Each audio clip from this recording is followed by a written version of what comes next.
Sa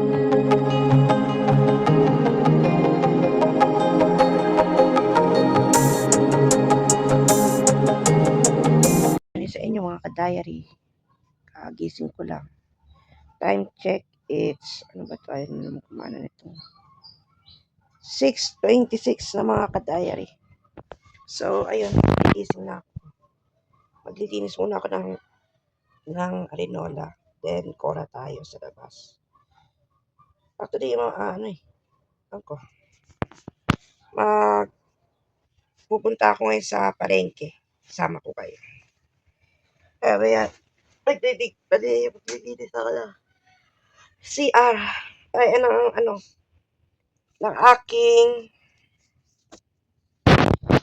aking arinola. Then, alis na tayo mga ka-diary. At tamad nga ako kaya tamad nga ako ngayon magkikilos. Ewan ko kung bakit. Malamig siguro yung panahon, pero nagugutom na rin ako eh. Anyway, naantok pa nga ako eh. Gabi na kasi ako natulog. So, kita tayo mamaya mga ka-diary. A few moments later. Ayun na nga, paalis na ako ng bahay. Papunta na ako dun sa pinaka-palengke nila mga ka-diary. Ako din tahimik talaga dito. Sa probinsya ka, wala masyado maingay, wala masyado magulo. Yan lang, mga kahol ng aso. Given na rin naman kasi mga ka-diary na gano'n yung maririnig mo dito sa probinsya. At saka, sobrang tahimik lang din ng atmosphere dito sa pag sinabing probinsya. Alam mo kasi mga ka-diary, kung dito ka maninirahan tapos galing kang Maynila, sasabihin mo na maninibago ka, makukulture shock ka kasi nga una sa lahat sobrang tahimik ng mga tao, wala silang pakialam kung anong gagawin mo, walang pakialaman ng mga tao dito. Hindi na vlogger yan, ganito hindi eh. Wala talaga nangingialam sa'yo dito kung ano yung gagawin mo sa buhay mo. Actually mga ka-diary, iba. So ayun na nga mga ka-diary, dito kasi sa probinsya, paglabas mo dito, ito yung tinatawag din ang crossing Abuana. Marami ka rin naman makikita dito ng mga bilhin. Katulad na ang mga mingalita pa, ganyan. Pero apparently, yung mamaya na tayo magtutog dito kasi masyado pa maaga, wala pa masyado dito. Siguro hapon. Pupunta ako ngayon sa isang bahay na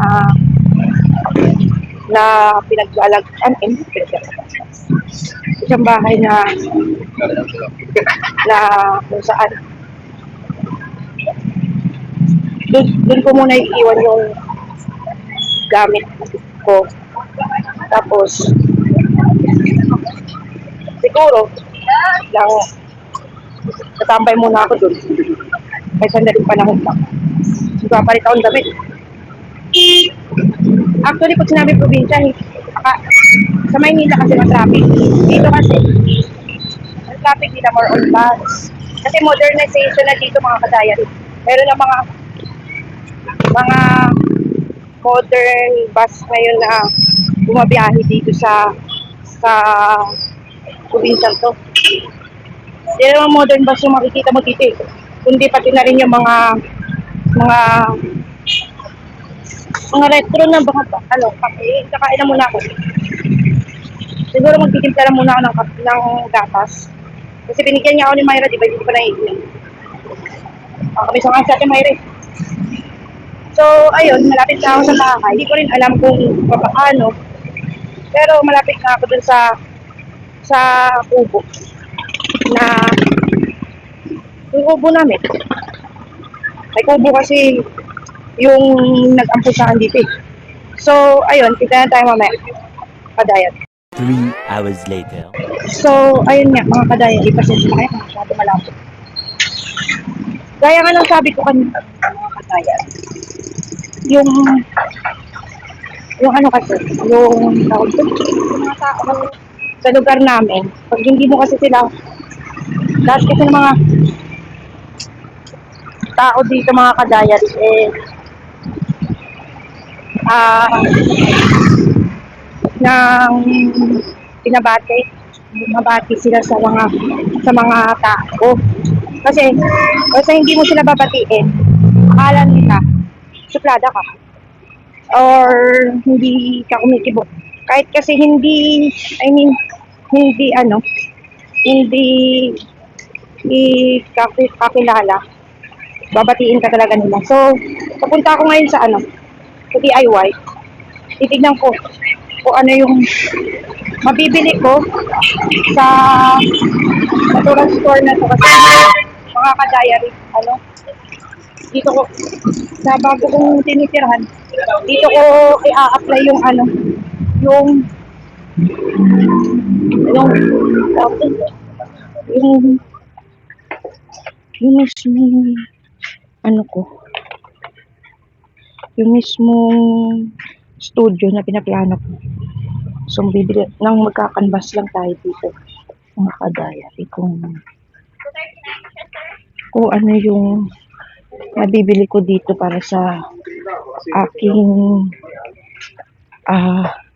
studio. Kasi gagawa nga ako ng studio ko. So mamimili tayo dito ng mga hook, ganyan na applicable dun sa studio na pinaplano ko. So lalagyan ko rin ng ng parang corkboard. Tapos yung mga picture nila Ate Myra, ganyan, lalagay ko dun para remembrance ko sa kanila. Mga picture nila Ate Myra ang ilalagay ko dun sa corkboard. So nagkakanvas lang ako ngayon kung magkano yung ito, mga to. Kasi plano ko nga plano kong ito picture frame. Plano ko maglagay ng mga picture nila dun for remembrance purposes lang naman mga ka-diary.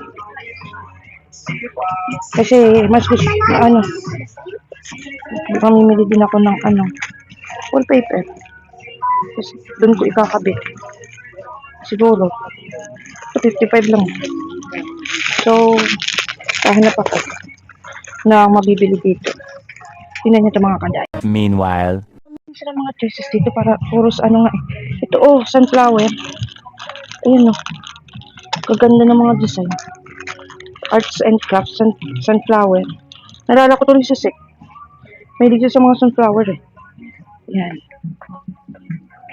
Ayan maganda sana ito balloon para sa birthday. Birthday na kasi ako mga ka-diary. So plano ko nga na bumili ng mga ganitong balloon. Kaso lang, anong gagawin ko dyan? Saan ko isasabi? Ito yung mga yarn. Para sa mga handicraft. Ayan curtain. For curtain, 59, mahal nga lang. So, ito naman mga ka-diary, mga wallpaper. Kasi plano ko maglagay ng wallpaper dun sa ko. Ito wallpaper. So ito 35 lang. Ganda na siya. Design. May pinaplano kasi ako yung wallpaper, yung nga. Wala naman sila ibang design dito. Ito 1 hour later. So, yung mga ka-diary, wala pa ako napipili. What kanina? HDTV. Ito is pang cable lang to. So, naghahanap kasi ako talaga ng ito kasi, cellphone stand talaga to. So, yung 360 na to is pwede. Hindi naman po pwede yan. So, naghahanap ako ng na mailalagay ko doon sa naturang bahay ko na applicable doon sa aking kwarto. Hindi ko naman kasi, hindi ko naman kasi po pwedeng, hindi naman kasi ako, na, ito, para to sa flip lens. So, universal. Later. So, naisipan ko na wag na lang ako bumili ng ganon. Kasi naisip ko na, imbis na ipambibili ko na lang dito sa DIY yung pera ko, ipunin ko na lang. Para sa birthday ni Ate Myra, makakauwi ako. At makapag-celebrate ako kasama ni Ate Myra sa birthday niya.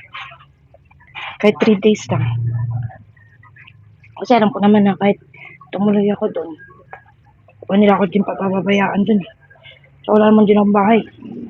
Kaya yun yung napagpasyahan ko na wag na lang ako bumili.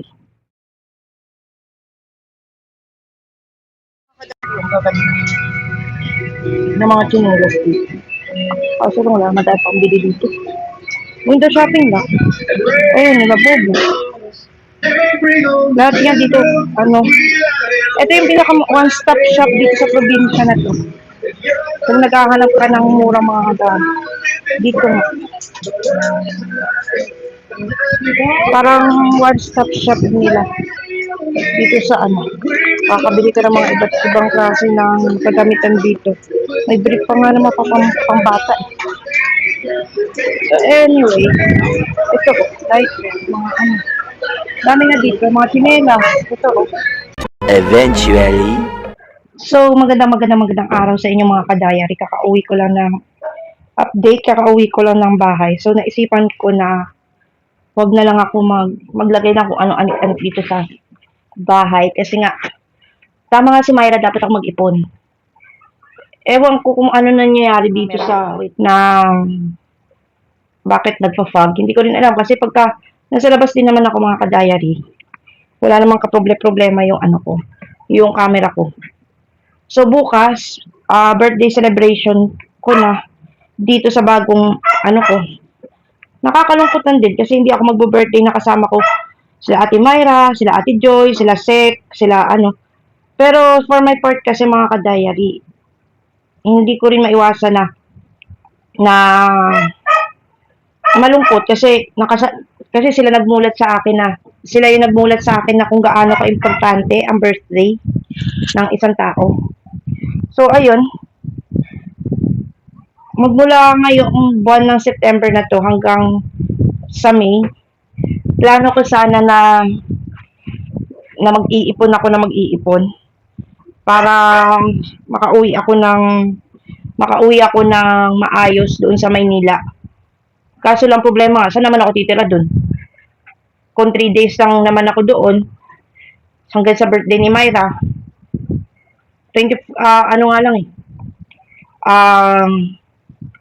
magpapabook na ako ng early flight sa Philippine Airlines. Kahit round trip ticket pa yan, wala akong pakialam, basta makauwi ako sa birthday ni Ate Myra. Bibigyan ko siya, isa-surprise ko siya. Kasi yun naman din yung pinangako ko sa sarili ko na uuwi ako. So, ayun, magpapahinga na ako ngayon. Dito ko natatapusin ang ating video mga kadayari. Kung nagustuhan ninyo itong video ko ng gala natin dito. Bukas na ako gagala sa Bukas ako umuulan kasi mga kadayari, kaya hindi rin tayo makagala dun sa mini talipapa nila na tinatawag.